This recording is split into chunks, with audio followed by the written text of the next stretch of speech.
स्वागत है सभी मित्रों का।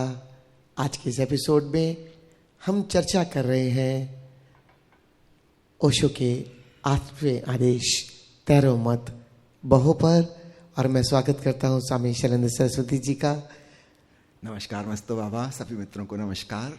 स्वामी जी, फिर चर्चा शुरू करते हैं तैरो मत बहो की, जो तैरने और बहने के उपरांत जहां हम आज है समझने कि हमारे दर्शक इस चीज़ को पूरी तरह से, और मैं अपने दर्शकों को एक बात और कहना चाहूँगा, हमारे 7 आदेश हो चुके हैं और मैं दर्शकों से निवेदन करना चाहूँगा कि हमारे पिछले एपिसोड्स को भी ज़रूर सुने ताकि इस वचन को भी पूरी तरह जान सके। चलिए आगे की चर्चा शुरू करते हैं।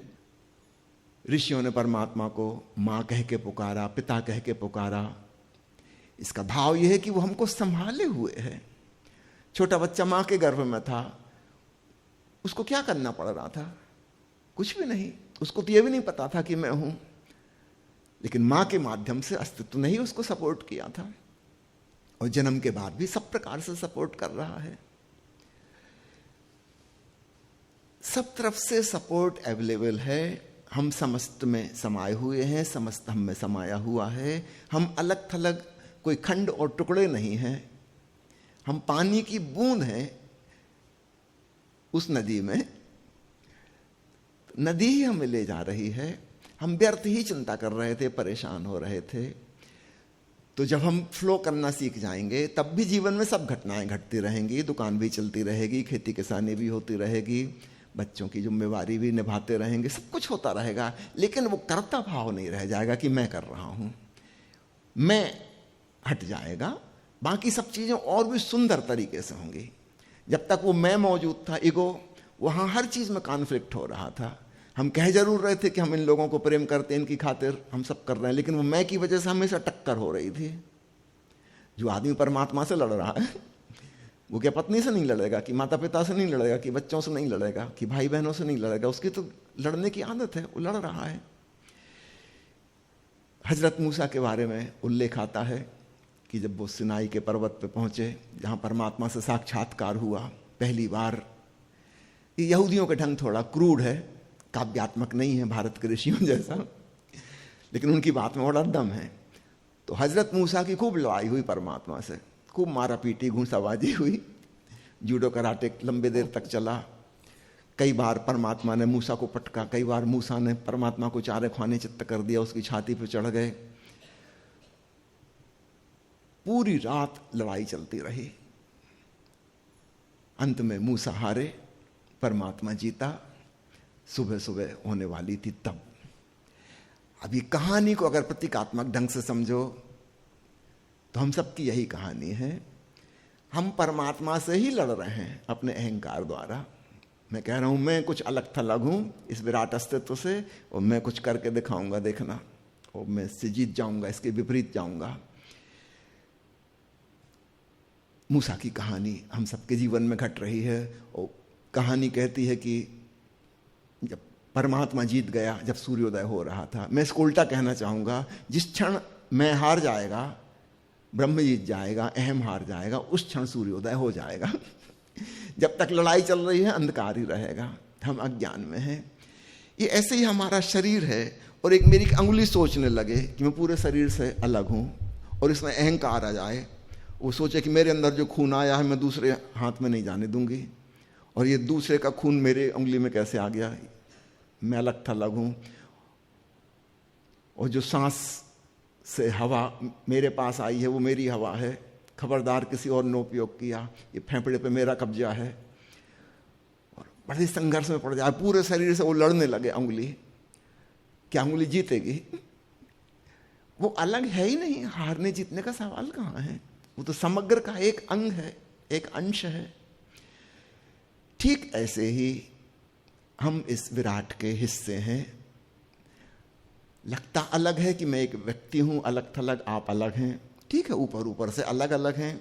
जैसे समुद्र के ऊपर लहरें, निश्चित रूप से एक लहर अभी ऊपर उठ रही है, बच्ची है छोटी, एक दूसरी बूढ़ी लहर है, वो खत्म हो रही है, ढल रही है। वो कैसे मानेगी कि हम दोनों एक हैं? एक जवानी की तरफ जा रही है, दूसरी जवानी से नीचे उतर रही है, मृत्यु की ओर जा रही है। वो अपने आप को एक कैसे माने? और अनंत लहरें हैं सागर की सतह पर, ऊपर ऊपर से अलग अलग लग रही हैं, लेकिन गहराई में देखेंगे तो एक ही सागर है जो हिलडुल रहा है। कहीं ऊपर जा रहा है, कहीं नीचे जा रहा है, अलग थलग है कहाँ। तो हर लहर में सागर समाया हुआ है और सारी लहरें सागर में समाई हुई हैं। कहाँ कोई विरोधाभास है? कुछ भी नहीं है। तो तैरो मत बहो की बात, चाहे फलाशक्ति रहित कर्म की बात, चाहे तथाता की बात, चाहे संकल्प कर करके समर्पण में डूब जाने की बात, चाहे योग के द्वारा थक कर भक्ति में विश्राम करने की बात, चाहे सिटिंग साइलेंटली डूइंग नथिंग की बात, इन सब के भीतर गहरा तालमेल है। और ऊपर ऊपर से दिखने वाली विपरीत बातें, कंट्राडिक्टरी, भी नीचे से जुड़ी हुई हैं और एक दूसरे की सपोर्टिव हैं। तो पुनः आपके प्रश्न पर लौट के आता हूं कि मामला थोड़ा कठिन जरूर है। जब तक ऐसा लग रहा है और कर्म का भाव है, अहम का भाव है, तो फिर कर ही डालो, फिर अच्छे से कर डालो, फिर समर्पण अमर्पण हटा के रख दो, फिर ईश्वर ईश्वर भी हटा के रख दो, कोई ज़रूरत नहीं है। क्योंकि अगर हमसे ऊपर कहीं कोई बैठा है तो फिर वो तो वही चला रहा है, वो संचालक है, वो निर्माता है, वो विनाशक है। नहीं, फिर हटा ही दो ईश्वर को, फिर पूरे अहंकार की घोषणा कर दो। जैसा नीत्शे ने कहा ना, the God is dead and now the man is free. फिर तुम अपना पूरे ही अहंकार में आ जाओ। पर याद रखना, फ्रेडरिक नीत्शे पागल होकर मरा। अहंकार अपने क्लाइमैक्स पे जाकर पगला जाएगा। विक्षिप्तता है, वो बूंद या लहर जो अपने आप को सागर से भिन्न समझने लगी, वो पागल तो हो ही गई, विक्षिप्त है वो।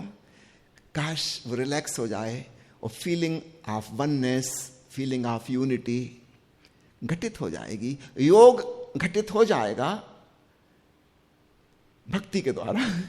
योग करके नहीं होगा, भक्ति के द्वारा हो जाएगा। तो ऊपर ऊपर से जटिल भी है, पर अगर समझने की कोशिश करेंगे तो बात समझ भी आ जाएगी। और हम छोटे छोटे कुछ प्रयोग कर सकते हैं। कभी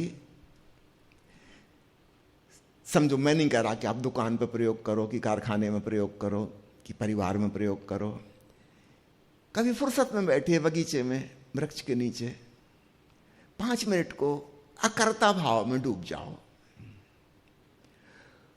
ओशो की वाणी में 3 प्रवचन हैं, तथाता ध्यान जिनको कहते हैं। ओशो की एक ध्यान शिविर की किताब है, प्रवचन माला है, जीवन ही है प्रभु उसका शीर्षक है। उसके ऑडियो अवेलेबल हैं, आप oshoworld.com से जीवन ही है प्रभु के ऑडियो डाउनलोड कर लीजिए।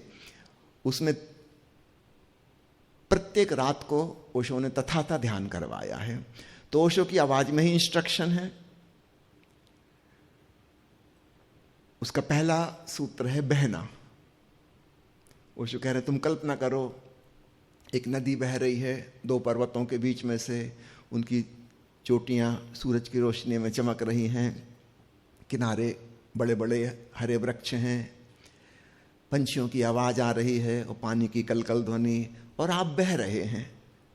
आपने तैरना छोड़ दिया, आप बह रहे हैं, बस फ्लो करें, एकदम रिलैक्स होते जाएंगे।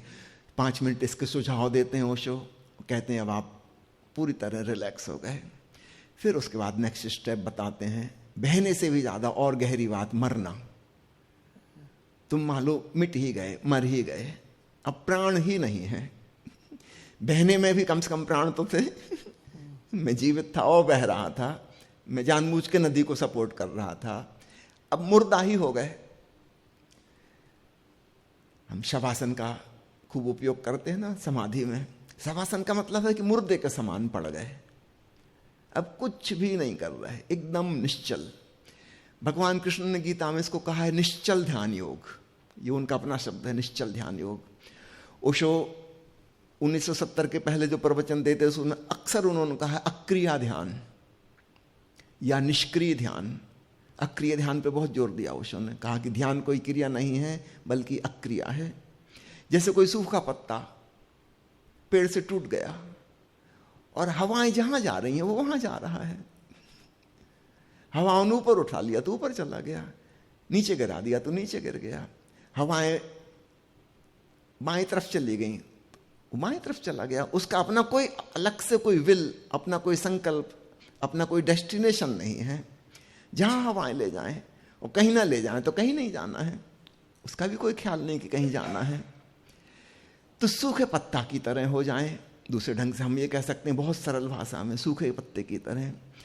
एक्चुअली हम हैं सब सूखे पत्ते की तरह, हमें कुछ होना नहीं है जानबूझ के, ऐसे हम हैं। लेकिन हमें भ्रांति और भ्रम हो गया है कि हम डिसाइड करेंगे कि हमें किस तरफ जाना है, कि क्या करना है। कभी गौर से चुपचाप बैठ के अवलोकन करें अपने अतीत का और घटनाओं को देखें। उस क्षण हमने सोचा था 10 साल पहले कि 25 साल पहले मैं ये कर रहा हूँ, मैं ये डिसाइड कर रहा हूँ। गौर से एक बार निष्पक्ष होकर देखें, चीजें हुई हैं कि हमने की हैं। न हमने की हैं न दूसरों ने की हैं, चीजें हो रही हैं। अब चाहो उसको परमात्मा नाम दे दो, चाहो उसको अस्तित्व कह लो, चाहो उसको प्रकृति कह लो, जो भी नाम देना चाहो, चीजें हो रही हैं। और बोल आसान है। बुद्ध कहते थे अपनी आती जाती सांस को देखो, इससे क्या होगा? इससे स्पष्ट हो जाएगा कि मैं करने वाला नहीं हूं। सांस आ रही है, जा रही है, जब नहीं आएगी तब भी मैं कुछ ना कर सकूंगा, मैं करने वाला हूं नहीं। हृदय धड़क रहा है, मां के गर्भ में थे तभी धड़कने लगा था, तब से लेके 70-80 साल तक धड़कता रहेगा। 1 सेकंड को भी गैप नहीं, 1 सेकंड का विश्राम नहीं। अगर मैं कर रहा होता ये काम धड़काने का, तब तो नींद में भूल ही जाता, गहरी नींद में हृदय धड़कना बंद हो जाता, मगर ऐसा तो नहीं होता। तो कोई धड़का रहा है, उस कोई को हम क्या नाम देते हैं? एक्स कह के पुकारें, ईश्वर कह लें, प्रकृति कह लें, जो कहना हो कह लें, पर ये पक्का है कि मैं नहीं धड़का रहा हूं। तो धीरे धीरे अहम भाव से मुक्ति होती है। सुबह नींद खुल गई,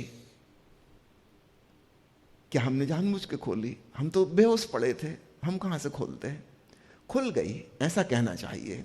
रात नींद आ गई, हम प्रयास करके ला नहीं सकते, और अगर हमने प्रयत्न करने की कोशिश की तो नींद बिल्कुल ही खत्म हो जाएगी, आएगी नहीं। क्या हम कोशिश करके भोजन पचा सकते हैं? कोई ट्रिक आती है हमको? भोजन अपने आप पचता है। तो जब सारी महत्वपूर्ण चीजें हो रही हैं, तो हमने छोटी छोटी बातों को, कि मैं पढ़ाई कर रहा हूं, कि मुझे डिग्री हासिल करनी है, कि मैं दुकान चला रहा हूं, कि ऑफिस में नौकरी करता हूं, कि घर गृहस्थी संभाल रहा हूं, भाई ये भी चीजें हो रही हैं। पंछियों को हम देखते, उनके पास पंख हैं, भोजन की तलाश में निकल जाते हैं जब भूख लगती है, अपने पंख फैला के। पशुओं के पास पैर हैं, हिरण दौड़ लगाने लगता है, उसको भूख लगी भोजन की तलाश में। शेर चीते निकल गए अपने भोजन की तलाश में, उनको पैर दिए प्रकृति ने। पेड़ पौधे हैं, उनको जड़ें दी हैं, उनको कहीं यहाँ वहाँ आने जाने की जरूरत नहीं, जहाँ हैं वहीं खड़े रहें, प्रकृति वहीं सब इंतजाम कर देगी। मनुष्य को बुद्धि दी है, जैसे पेड़ को जड़ दी है, पशु को पैर दिए हैं मजबूत, पक्षियों को पंख दिए हैं, आदमी को बुद्धि दी है कि तुम पढ़ो लिखो, ऑफिस में काम करो, फैक्ट्री खोलो, दुकान चलाओ। तो इसमें हम ये क्यों कहने लगे कि ऐसा मैं कर रहा हूं? भाई जैसे पक्षी को घटना घट रही है, जैसे जानवर को हो रही है, जैसे पेड़ पौधों को हो रही है, वैसे ही हमको भी हो रही है। तो अगर मैं बुद्धि के द्वारा अपना ऑफिस चलाता हूं कि फैक्ट्री चलाता हूं, तो यह भी प्रकृति ने दिया है, कोई मैंने पैदा तो नहीं कर लिया। जैसे अन्न सबको दिया है, कुछ कुछ मनुष्य को भी कुछ दूसरी चीज दी है, तो यह भी मिला हुआ है। और जिनको नहीं मिला, समझो कोई बुद्धिहीन है, पैदा ही वो हुआ है मेंटली रिटार्डेड, वो आपके कंप्यूटर का काम नहीं कर सकता, वो आपकी फैक्ट्री नहीं चला सकता, वो दुकान नहीं चला सकता, नहीं चला सकता तो नहीं चला सकता, प्रकृति उसके माध्यम से नहीं कराना चाहती। तो फिर हमको ये अहंकार नहीं करना चाहिए कि मैं कर रहा हूं। ये बुद्धि भी प्रकृति ने दी हुई है, तो हमारा कहां उसमें कुछ? जैसे जो मेंटली रिटार्ड है उसको नहीं दी है, तो उसका कोई दोष नहीं है, फिर हमारी कोई क्रेडिट भी नहीं है, ना हम उसको ब्लेम कर सकते, ना हम श्रेय ले सकते कि मैं बहुत बुद्धिमान हूं, देखो मैंने इतनी पढ़ाई लिखाई कर ली, अब इतने ऊंचे पद पे काम कर रहा हूं। प्रकृति ने बुद्धि दी है, तो मेरे द्वारा ऐसा काम हो रहा है। थोड़ा सा गेस्टाल्ट चेंज करने की बात है कि मेरे द्वारा भी चीजें हो रही हैं, और दूसरों के द्वारा भी हो रही हैं। एक आदमी ने आके मुझे अपमानजनक शब्द कह दिए, तो उसको भी ब्लेम मत करो, प्रकृति उसके माध्यम से ऐसा कर रही है। जैसे ये ख्याल आएगा, अचानक हम पाएंगे कि हमारे भीतर से उस बेइज्जती का जो रिएक्शन आना था वो नहीं आ रहा। हम चुपचाप देख रहे हैं, अचंभित, और ये देखना हो रहा है, ये दृष्टा भाव हो गया। ऐसा नहीं कि मेरे भीतर क्रोध आया, मैंने उसको दबाया और फिर प्रकट नहीं करने दिया, ऐसा नहीं। जैसे ये ख्याल आया कि चीजें हो रही हैं, इस व्यक्ति के भीतर से क्रोध आ रहा है, वो अपशब्द बोल रहा है, आग बबूला हो रहा है, तो इसको देखते देखते ही भीतर अहम भाव विलीन हो जाता है। वो भी बेचारा क्या करे, मजबूर है। और यह ख्याल आते ही, चूंकि जागरण आ गया, होश आ गया, हमारे भीतर ऊर्ध्वगमन शुरू हो गया होश आते ही से। और अब वो जो अधोगामी प्रवृत्ति थी कि क्रोध का उत्तर क्रोध से देंगे, हिंसा का उत्तर हिंसा से देंगे, वो वाली प्रवृत्ति गायब हो गई। अब हमारे अंदर प्रकृति दूसरा खेल खेलने लगी, हमारी ऊर्जा ऊर्ध्वगामी हो गई। उसकी मजबूरी देखकर, उसका क्रोध देखकर, उसकी लाचारी देखकर अचानक हमारे भीतर जो मैकेनिकल पैटर्न था वो टूट गया। तो ऐसा नहीं कि हमने कुछ किया, ऐसा हो गया। तो इसमें कोई अच्छा बुरा नहीं है, कुछ पाप पुण्य नहीं है, न किसी की निंदा होगी, न किसी का आदर होगा। किसी के द्वारा ऐसी लहर उठ रही है, किसी के दूसरे ढंग की लहर उठ रही है, सागर का खेल चल रहा है, यह ख्याल आएगा। स्वामी जी, आपने एक तरफ तो एक पक्ष पूरी तरह से रखा कि सिर्फ बहते चले जाओ, कुछ करने जैसा है नहीं, और दूसरी तरफ एक कर्म का सिद्धांत जो ओशो ने भी 15 साल निष्क्रियता सिखाने के बाद कहा कि पूरी तरह से करो, आप करो और उसके बाद अपने आप बहने लगोगे, ऐसा हो जाएगा, जिसमें करने का पूरा योगदान है। और आदमी तब पहुंचेगा वहीं जहां ओशो कहना चाहते हैं कि तरो मत, बह जाओ। दूसरा, आपने एक बहुत सुंदर तरीके से हमारे दर्शकों को ये समझाया कि सारा शायद तनाव ये मैं का है। अगर हम जो चीज़ों को स्वीकार नहीं कर रहे, तथाता नहीं हो रहा, उसकी वजह से जीवन में लोगों के पैनिक्स भी अटैक्स होते हैं, उत्तेजनाएं भी बढ़ती हैं, तनाव भी बढ़ता है। शायद आपके आज मार्गदर्शन से हमारे दर्शक समझ पाएंगे कि इस चीज़ को अगर ठीक से स्वीकार भी कर लिया जाए तो देखा जाए इस सूत्र में सभी चीज़ें आ गई, स्वीकार भी आ गया, कर्म भी आ गया, समर्पण भी आ गया, कि क्या कुछ सम्यकता भी है कि दोनों मार्गों का मिश्रण होकर तनाव भी ना रहे, सम्यक कर्म भी हो, जैसे बुद्ध ने सम्यक कर्म की बात की है। क्योंकि बहुत सारे मित्र ऐसे हैं जो इस तरह से, आपने तो बता ही दिया कि छुपी हुई बात भी, कि करते करते भी आखिर तो गिरोगे, जो उपनिषद में पूरी तरह से नहीं खोला, अब वो आज पता तो चला। लेकिन इसके बाद क्या कोई सम्यक कर्म की परिभाषा या जीवन में कोई ऐसा मार्ग भी जिसमें कोई तनाव भी ना हो, मैं बहता भी चला जाऊं और मेरे से कर्म भी होते चले जाएं और जीवन थोड़ा सा सामान्यता से जी सकूं? ऐसे समझ लें, दो एक्सट्रीम आइडिया जो हैं, इसको हम समझ लें, पश्चिम की जो संस्कृति है उसने कर्म भाव पर, कर्ता भाव पर, अहंकार पर, बुद्धि पर खूब जोर दिया है ना, पूरी जिम्मेवारी अपने कंधों पर रख ली और बड़े तनाव से ग्रस्त हो गए। और उसका जैसे जैसे विकास होता गया पश्चिमी सभ्यता का, अब हम क्लाइमैक्स दे सकते हैं, उस क्लाइमैक्स पर जाकर बड़ी हिंसा पैदा हो गई। पिछले 2 विश्व युद्ध उन्हीं ने किए और तीसरा भी करेंगे तो वही करेंगे। भयंकर अहंकार, भयंकर टेंशन, उसके साथ साथ फिर डीप फ्रस्ट्रेशन, डिप्रेशन और पागलपन उस कगार पर पहुंच रहे हैं। तो एक एक्सट्रीम वो है सिर्फ अहंकार, ईश्वर को उन्होंने बिल्कुल हटा के रख दिया। पूरब में एक दूसरे प्रकार का कल्चर डेवलप हुआ था जहां ईश्वर सब करता धरता था, उसको हम कर्ता पुरुष कहते थे। मनुष्य को हम कहते थे तुम कठपुतली हो, वो जैसा नाचना चाह रहा है तुम वैसी नाच रहे हो, तुम्हारा इसमें कुछ है ही नहीं। तो यहाँ भाग्य की धारणा थी, ग्रह नक्षत्रों की धारणा थी, हस्तरेखाओं की, जन्म कुंडली की, जन्म नक्षत्र की। उस समय ही सब कुछ तय हो गया कि क्या होगा तुम्हारी जिंदगी में। तुम करने वाले कहाँ बचे, किस्मत में जो लिखा था वो हो रहा है। तो यहाँ निश्चिंतता आई, एक प्रकार का विश्राम आया, लोग खूब रिलैक्स होके जिए, भले ही कष्ट में रहे फिर भी निश्चिंत रहे, बीमार रहे, उम्र छोटी रही, गरीबी रही, लेकिन फिर भी रिलैक्स रहे, आराम से रहे, ईश्वर पे भरोसा, वो जो कर रहा है ठीक कर रहा होगा, इसी में कुछ राज होगा। हे प्रभु जो तेरी मर्जी, राजी हूं तेरी रजा में, है ना, समर्पण का एक भाव रहा। ये दूसरी एक्सट्रीम थी जहां लोग कर्महीन हो गए, उनके जीवन से सम्यक कर्म, फलाकांक्षा रहित कर्म भी विदा हो गए। उन्होंने कहा हम क्यों करें, जब करने वाला वो है, उसी की लीला है, उसका खेल है, तो फिर वो जाने। ऐसा कह के हम फिर अर्जुन वाली बात पे पहुंच गए, हम तीर धनुष धर के बैठ गए कि हम क्यों लड़े। तो हम ये भूल गए कि भाई वो ही तो लड़वा रहा था, उसी ने ये सिचुएशन बनाई थी। तो हम कर्महीन हो गए।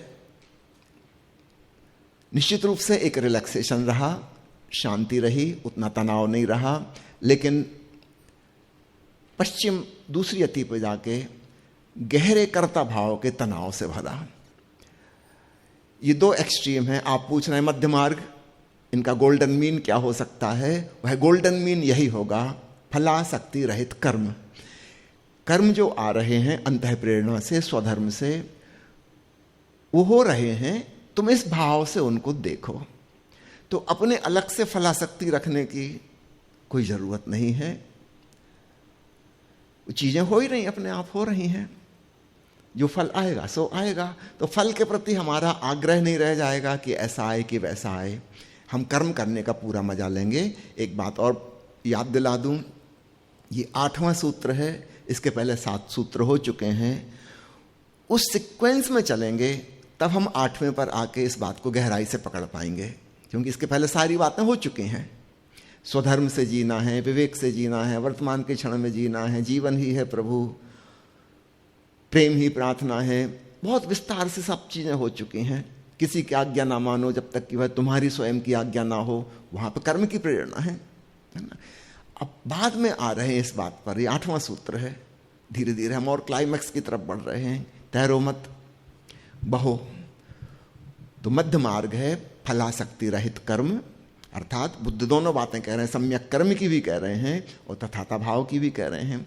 तो कर्म करने की जहां बात आए वहां पूर्णता से कर्म में जुट जाना। हाँ, जब उसका फल मिले वहां पे स्वीकार भाव, वहां समर्पण का भाव, वहां तथाता का भाव। कभी कभी तुम्हारे मन के अनुकूल होगा, कभी कभी मन के प्रतिकूल होगा, दोनों चीजें होंगी। कभी आप सफल होंगे, कभी आप असफल भी होंगे।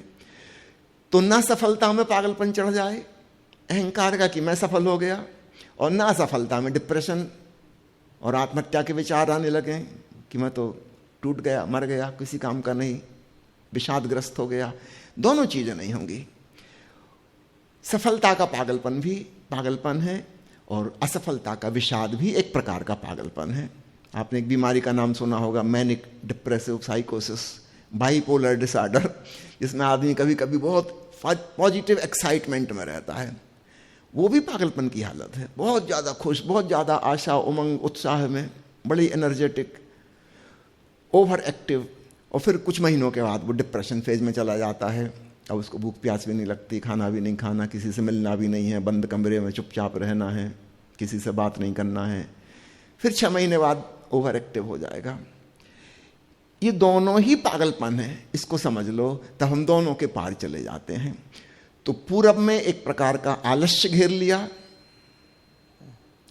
पश्चिम में एक प्रकार का अहंकार हावी हो गया, दोनों ही उचित नहीं है।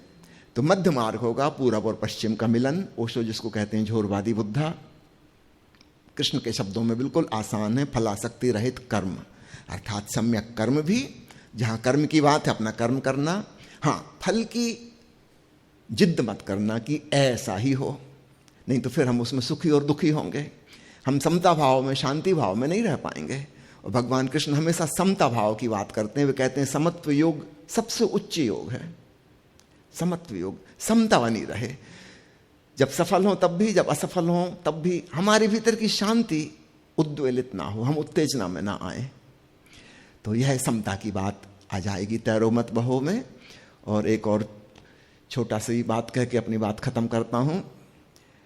ये छोटा सा वचन 3 शब्दों का, इसमें आप कहां ब्रेक लगाते हैं उस पर निर्भर करता है। आप ऐसा कह सकते हैं तैरो मत बहो, या ऐसा कह सकते हैं तैरो मत बहो। कहां कामा लगाया बीच में, कहाँ गैप दिया, उससे पूरी बात बदल जाएगी। तो अगर किसी व्यक्ति को समझ में नहीं आया पहला वाला सूत्र कि तैरो मत, वो उल्टा कर ले, तैरो मत बहो, अस्तित्व के साथ मत करो सहयोग, मत करो सपोर्ट, लड़ो, जी भर के लड़ ही लो फिर, है ना। अंततः एक दिन तुम पूरी तरह थकोगे, टूटोगे, निराश हो जाओगे और तब समर्पण घटित होगा। स्वामी जी, मैं किन शब्दों में आपका धन्यवाद कहूँ कि इतनी बात तो कठिन थी लेकिन आपने इतने समय में ठीक से समझाई, और मैं आशा करता हूँ हमारे दर्शकों को इसका पूरा लाभ हुआ होगा और सारा जीवन का तनाव, सारे पैनिक अटैक्स, मैं समझता हूँ आज की इस एपिसोड में दूर हो जानी चाहिए। ओशो की इस अमृतवाणी से तैरो मत बहो। धन्यवाद। धन्यवाद वस्तु बाबा, सभी मित्रों को धन्यवाद।